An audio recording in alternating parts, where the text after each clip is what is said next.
Welcome back to the Deep Dive, everybody. Today we're going all the way back to the book of Genesis. We're going to be looking at Isaac and his son Jacob. Yeah. Um, and really, we're focusing on those chapters, 26 through 30.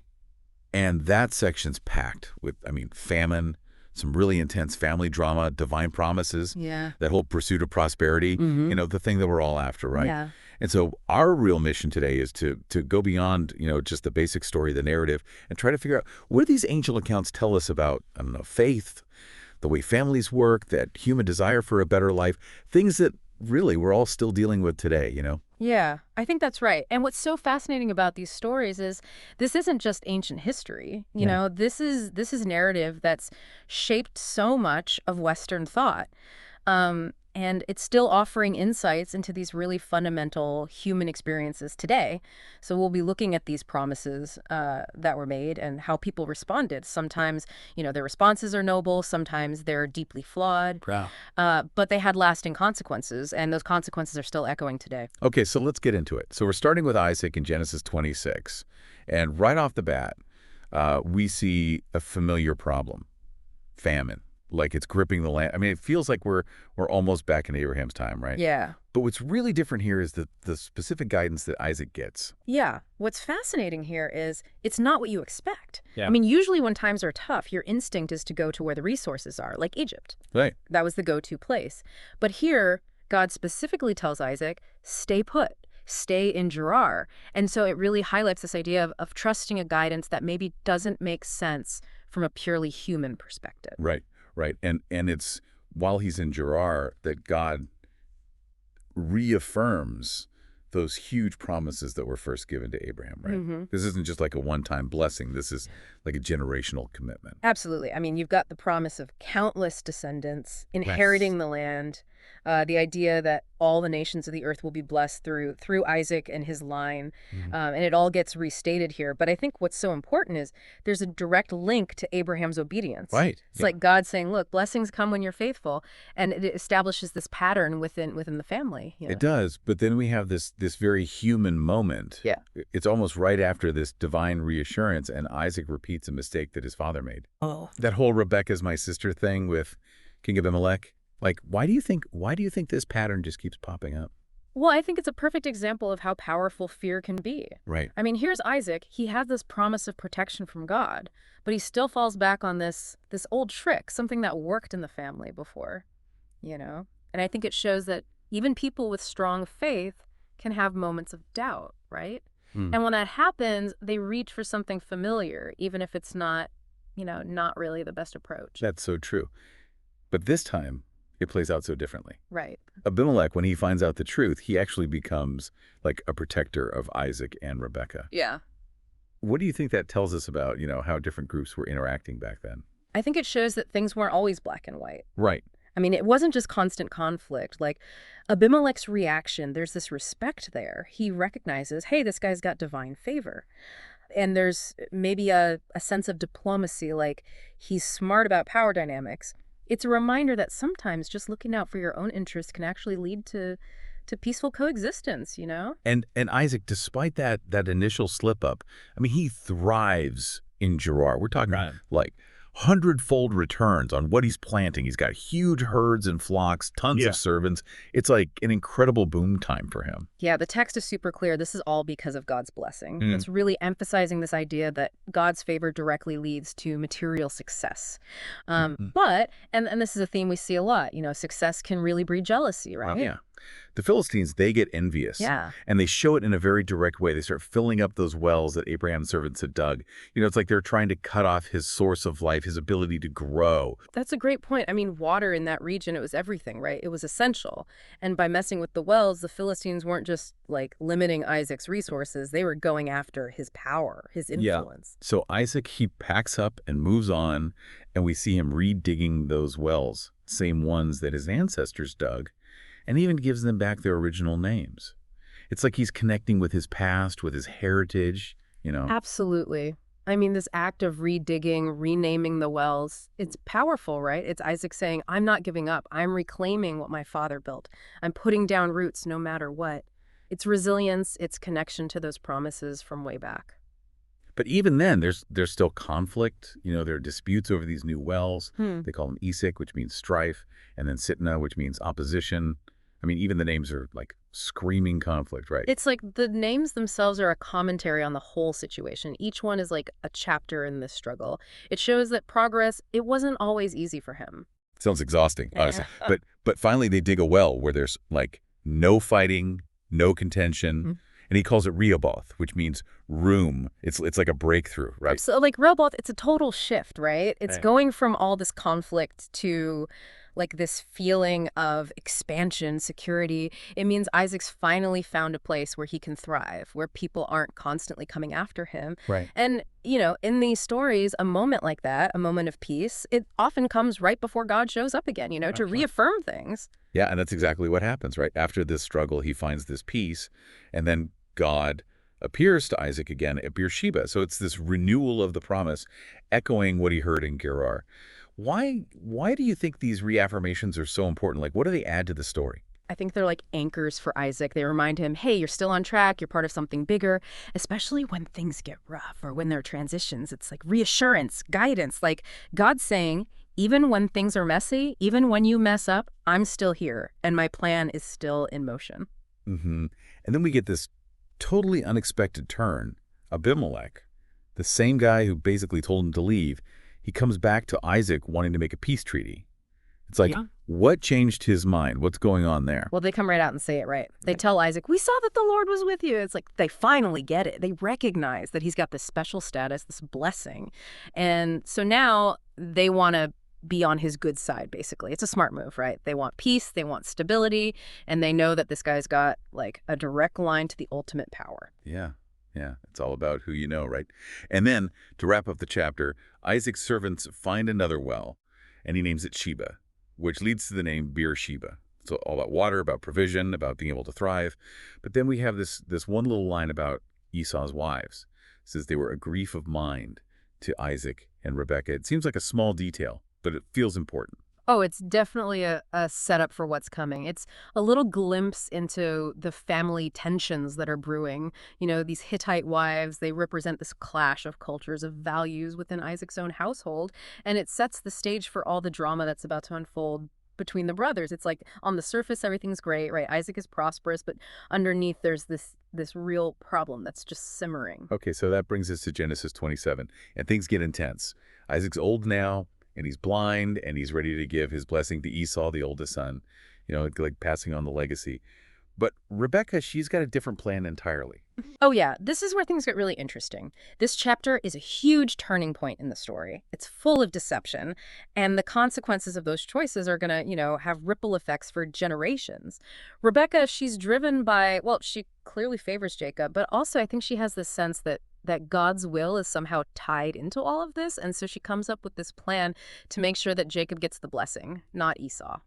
And it is a wild plan. Yeah. We're talking like full-on disguise. Oh yeah. She's got Jacob using goat meat instead of venison, wearing Esau's clothes, even putting goat skins on his hands and neck to like fake that hairy skin that Esau was known for. It's pretty elaborate. And even Jacob seems like kind of freaked out by it all. Yeah, well, can you blame him? I mean, this is a huge deal. And if they get caught, the consequences could be devastating. He's worried about getting cursed instead of blessed.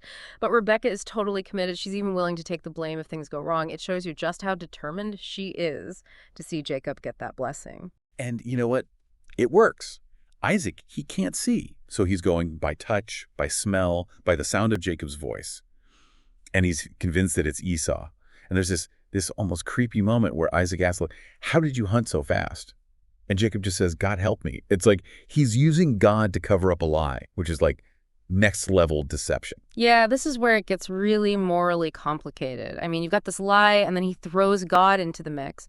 It shows how far people are willing to go to justify what they're doing, even using like appeals to divine favor to make themselves feel better. It makes you think, where does human choice end and God's will begin? That's a good question. And then there's the blessing itself. Yeah. Isaac tells Jacob he's going to have dominion over his brother, abundance, blessings on anyone who blesses him, curses on anyone who curses him. I mean, this is the main blessing, right? The one that carries all the weight, all the power. Oh, absolutely. In this culture, the blessing of the firstborn son, that was everything. It determined who got the inheritance, who had the authority in the family. It wasn't just words. It was like a transfer of destiny. Wow.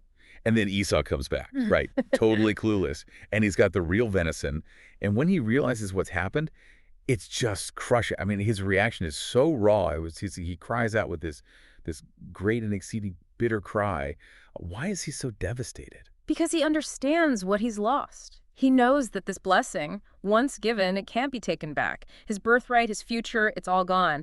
His cry is this mix of betrayal and grief. He's lost what he believed was rightfully his. And then he begs Isaac for a blessing, any blessing. And what Isaac gives him, well, it's definitely not the same. No, not at all. He talks about living by the sword and eventually breaking free from Jacob's rule. It sounds more like a prediction of ongoing conflict than a true blessing. It's like Isaac's acknowledging Esau's strength, his independence, but he's also confirming that, yeah, you're going to be under your brother's authority. And this idea that he'll eventually break free, well, it hints at this future power struggle.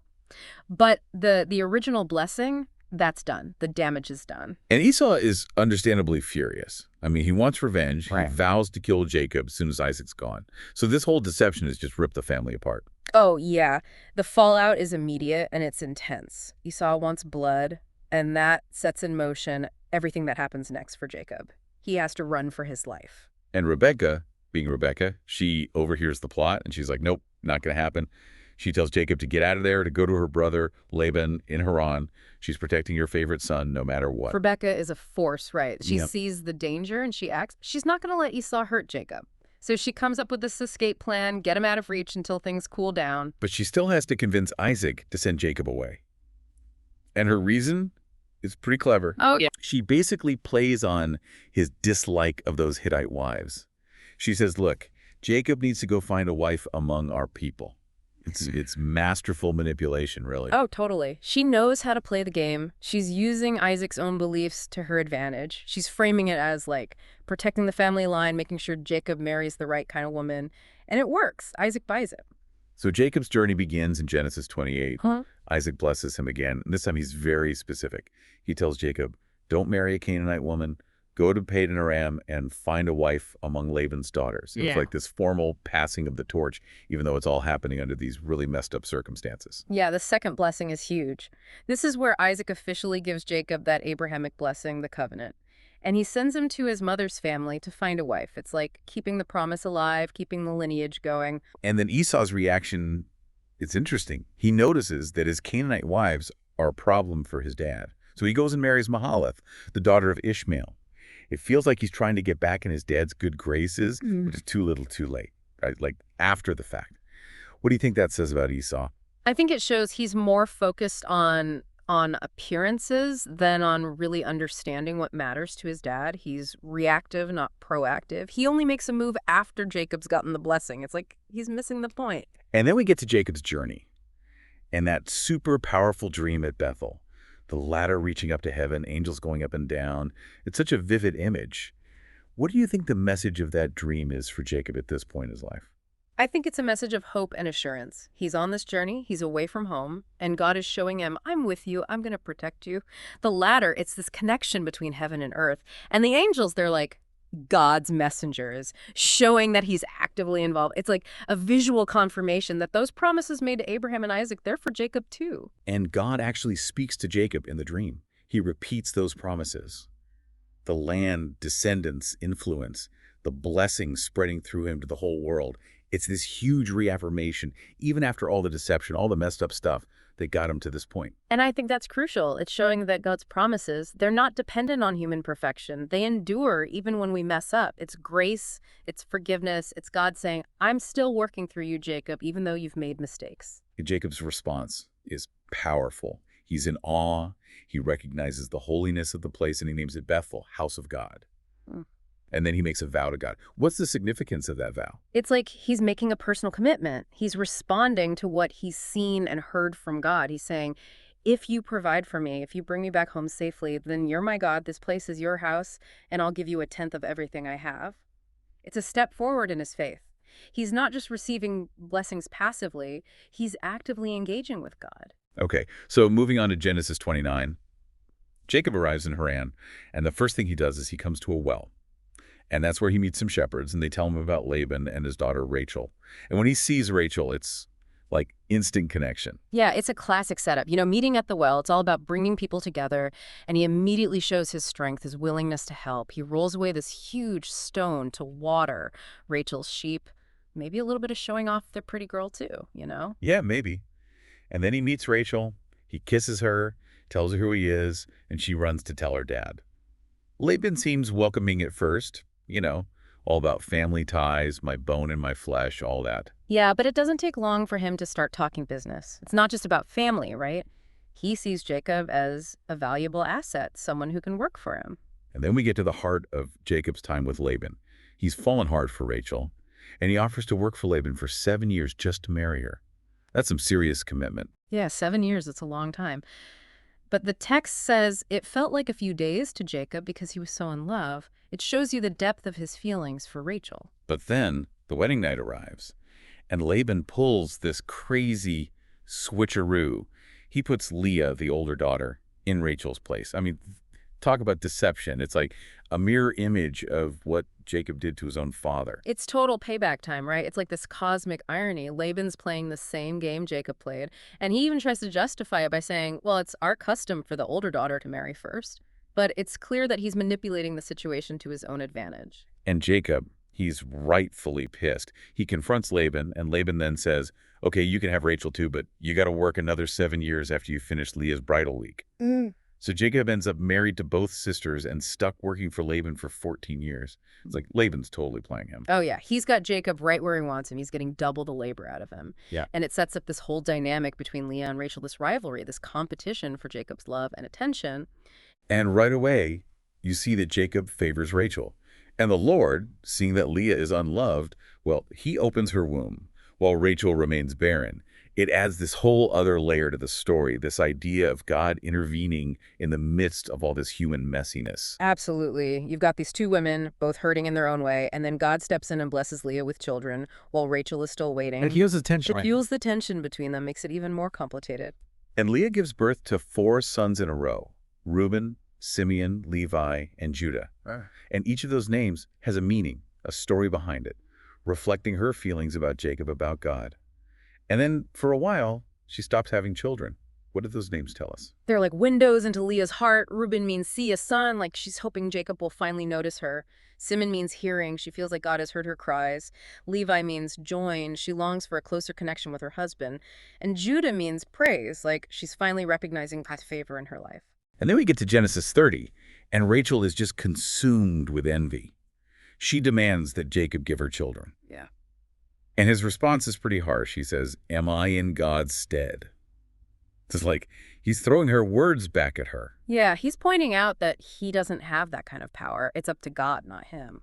And maybe there's some frustration there too, Mm-hmm. He's caught in the middle of this, and Rachel's demands are adding to the pressure. So Rachel, being Rachel, she comes up with a solution. She offers her maid, Bilhah, to Jacob as a surrogate mother. She wants to have children through her. And they have 2 sons, Dan and Naphtali, and Rachel claims them as her own. This was an accepted thing back then, right? Oh, yeah.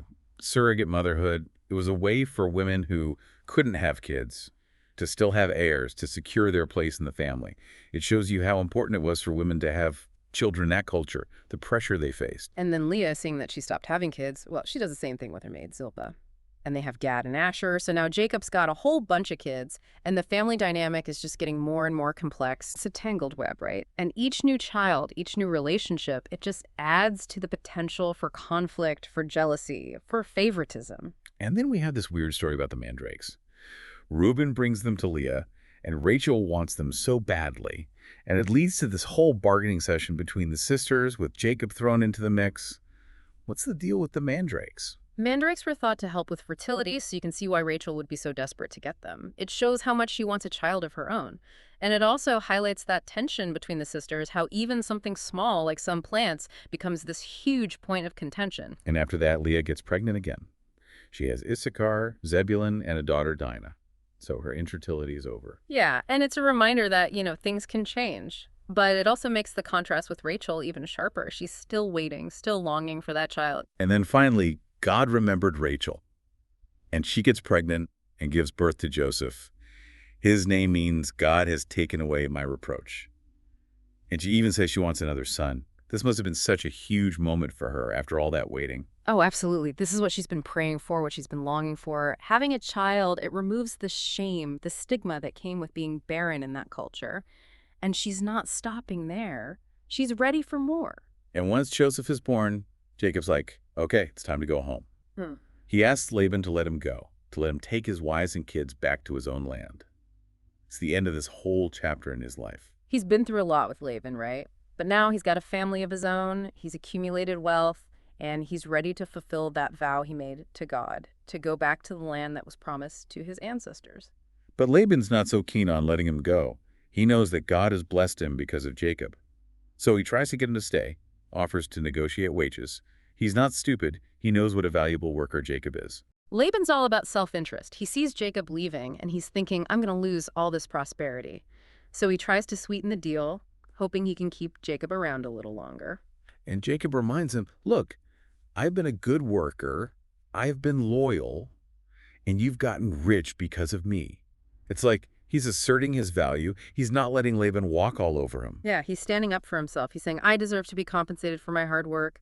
He's not just going to be Laban's pawn anymore. And then they come up with this weird agreement about wages. Jacob says he'll take all the speckled and spotted goats and the brown sheep. Sounds like he's got some kind of plan. Oh, he's definitely got a plan. It seems like he's giving Laban the better end of the deal, but Jacob's a shrewd guy. He's thinking about breeding, about how he can use his knowledge to increase his own flocks. And Laban, he thinks he's being clever. He immediately separates those animals from the rest of the flock, puts a lot of distance between them and Jacob's animals. It's like he doesn't trust Jacob at all. Yeah, it shows you what kind of guy Laban is. He's suspicious. He's always trying to get one over on people. He thinks he's outsmarted Jacob, but he's underestimated him. Big time. Mm-hmm. Because Jacob, he comes up with this whole breeding strategy using peeled rods at the watering troughs. It sounds kind of mysterious, like some ancient magic trick. Yeah, it's not entirely clear how it worked, but the story presents it as this key to Jacob's success. Maybe it was some kind of folk wisdom, or maybe he'd observed something about animal behavior. Whatever it was, it worked. It did. His flocks explode in size. He becomes super wealthy, way more than Laban probably ever expected. He started as this guy fleeing for his life, and now he's this powerful, prosperous leader. It's an amazing transformation, and it shows, that sometimes even when things look bleak, even when you make mistakes, you can still find success. You can still build a future for yourself. So we've been through a lot today, right? We've seen God's promises unfold. We've seen the messiness of family, the deception, the rivalry. We've seen Jacob's journey from running away to building a life for himself in a foreign land. And these themes, they're not just ancient history. Inheritance, blessing, competition that drive for a better future, we're still dealing with those things today. Absolutely. These stories, they're like a mirror to the human experience. They show us our flaws, our hopes, our struggles, our triumphs. They remind us that we're all part of this long, complicated story. And so here's a final thought for you to ponder. As you think about these stories, think about God's promises, and then think about the choices that Isaac, Rebekah, and Jacob made.